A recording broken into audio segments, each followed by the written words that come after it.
नमस्कार साथियों, आज हम बात करेंगे हार्मोनिक फ़िल्टर कटआउट स्विच के बारे में। जैसा कि आप जानते हैं, हार्मोनिक फ़िल्टर को आइसोलेट करने के लिए कोई भी स्विच अभी तक नहीं था, लेकिन अब एक स्विच लगा दिया है, हार्मोनिक फ़िल्टर कटआउट स्विच। इसके बारे में हम आज बात करने वाले हैं। तो ये स्विच एक मॉडिफिकेशन करके लगाया हुआ है। कहाँ लगा ये स्विच? SB1 पर, यानी कि SB1 पर 3 फेज लोको में ये स्विच लगा हुआ है और रोटेटिंग स्विच है। इसकी नॉर्मल पोजीशन 1 होती है और दूसरी पोजीशन जो है वो 0 होती है। अब ये लगाया क्यों है, इसकी कहानी क्या है? हार्मोनिक फ़िल्टर में क्या है, कैपेसिटर लगे हुए हैं। तो कैपेसिटर कभी जल जाता है तो धुआं तो निकलेगा ही, सीधी सी बात है। अब क्या होता है, धुआं निकलता है तो एक फेलियर हो जाता है, मतलब कैपेसिटर के जलने से हार्मोनिक फ़िल्टर का जो क्यूबिकल है उसमें भी आग लगने की संभावना है। तो जला तो कैपेसिटर, लेकिन आग ज़्यादा लग सकती है। इसके लिए एक लोको में आग लग गई थी 2 जुलाई 2022 को। 39003 अजनी का लोको था, उसमें आग लग गई थी हार्मोनिक फ़िल्टर के कैपेसिटर में। कैपेसिटर कहाँ है? हार्मोनिक फ़िल्टर के अंदर जो लगा हुआ है। हार्मोनिक फ़िल्टर के रेजिस्टेंस कहाँ लगे? छत पर। कैपेसिटर लगा हार्मोनिक फ़िल्टर बॉक्स के अंदर, यानी कि FB क्यूबिकल में।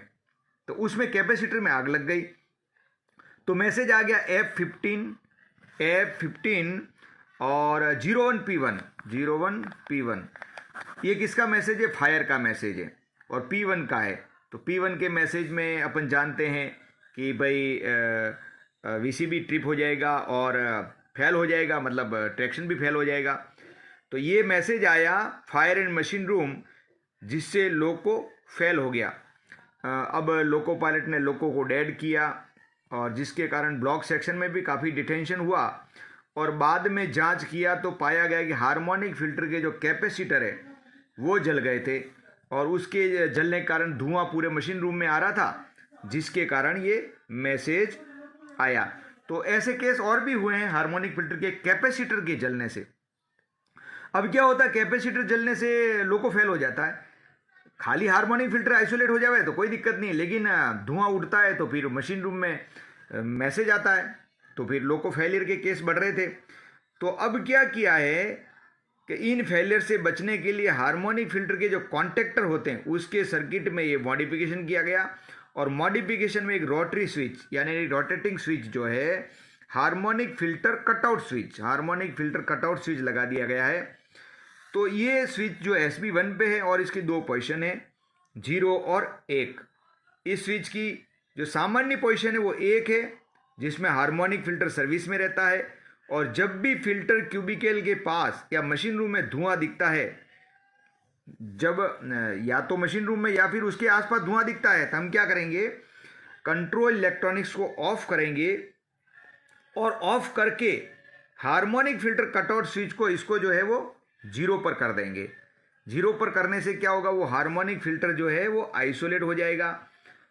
और अब स्क्रीन पे मैसेज आएगा, filter contactor stuck off fatal. Filter contactor stuck up fatal, कोई बात नहीं, ये मैसेज आता है। तो हमको क्या करना है, हार्मोनिक फ़िल्टर आइसोलेट करने पर, अब आइसोलेट तो हो ही गया, भले ये मैसेज आया, तो स्पीड कितनी रह जाएगी, 40 kmph। और हम क्या करेंगे, इस मैसेज को एक्नॉलेज कर देंगे और एक्नॉलेज करते ही हार्मोनिक फ़िल्टर जो है वो आइसोलेट हो जाएगा। अब 40 kmph से हम गाड़ी चला सकते हैं, या यूँ कह सकते हैं कि सेक्शन भी क्लियर कर सकते हैं, लेकिन ब्लॉक सेक्शन में डिटेंशन नहीं होगा। लोको पायलट के लिए इससे संबंधित निर्देश क्या क्या है? Harmonic filter cutout switch SB1 panel में लगा है। SB1 में हार्मोनिक फ़िल्टर कटआउट स्विच की 2 पोजीशन है, 0 और 1। 1 पे नॉर्मल है, 0 पर हार्मोनिक फ़िल्टर जो है वो आइसोलेट हो जाएगा। सामान्यतः हार्मोनिक फ़िल्टर कटआउट स्विच 1 पे ही रहता है और हार्मोनिक फ़िल्टर कटआउट स्विच 0 पर रखने के बाद ट्रैक्शन लेने के दौरान यदि DDS पर फ़िल्टर कॉन्टेक्टर स्टकअप फेटल का मैसेज आता है तो उसको हम एक्नॉलेज कर देंगे, जिससे हार्मोनिक फ़िल्टर आइसोलेट हो जाएगा और अपना काम चलता रहेगा। 40 kmph से चला सकते हैं। अब हार्मोनिक फिल्टर क्यूबिकल आइसोलेट करने के बाद नॉर्मल ट्रैक्शन मिलेगा और गति जो है 40 kmph तक की हो जाएगी। और ये सारी क्रिया जो करनी है, यानी कि स्विच को जब ऑपरेट करना है तो MCE यानी कि कंट्रोल इलेक्ट्रॉनिक्स को ऑफ करके ही इसको करना है। इस तरह हम फेलियर बचा सकते हैं। और इतने दिन तक आपने देखा होगा कि हार्मोनिक फिल्टर का आइसोलेटिंग का कोई भी स्विच नहीं था। अब हमारे पास में स्विच आ गया है तो बहुत ही अच्छी बात हो गई है।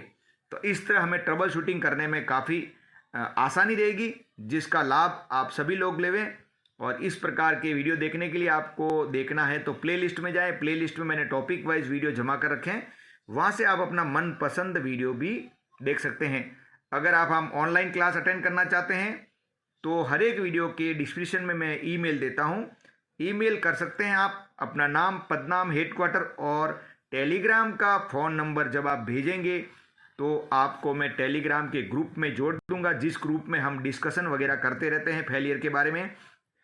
और ऑनलाइन क्लास में भी आप जुड़ सकते हैं, टेलीग्राम ग्रुप में ही लिंक भेजा जाता है। धन्यवाद। जिसको भी ऑनलाइन इस प्रश्नोत्तरी में जुड़ना है वो मुझे ईमेल करके अपना हेडक्वार्टर, अपना नाम और अपना व्हाट्सएप नंबर भेजे।